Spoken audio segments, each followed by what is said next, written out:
Okay, good morning. I'm going to be walking you through some of the aspects of the new POC that we'll be launching on Monday.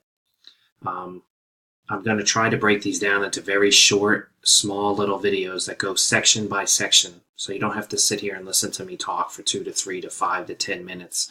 Um, Building a POC is very similar to what you're familiar with JotForm, but with many new enhancements and updates that will make using the system a lot easier.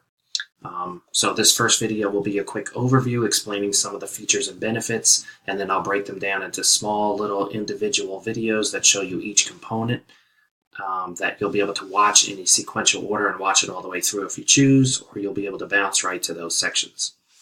So launching from the main launch page looks very similar to what you're familiar with. I broke down all the different features and benefits of it, and this will constantly change and update when new enhancements come, just like you're already familiar with.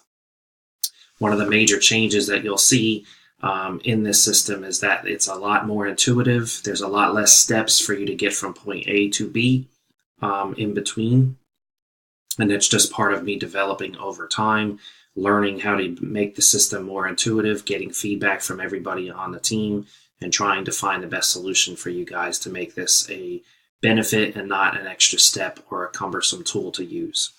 So when you come down to the bottom, it'll ask you a simple question. What type of vehicle are we building? I've narrowed it down to these 4 options. Your ambulance, which is your Pioneer 2 or your Elite. Your rear entry, which is all of the rear entry products, the Dodge Caravan, Toyota, and the brand new Chrysler rear entry that's coming out. All of your ProMaster, CUV, Limo, and Mobilities will be under one dropdown, and all your Ford Transits will be added under their own. Now, at the end of the summer, we'll be adding our side entry component, and that would be your 5th option. So let's say we want to start simple, and we'll just start with the ambulance. So we'll click ambulance and then click submit. Once you go through that first section, you'll launch to the ambulance section, and then we'll get started from there.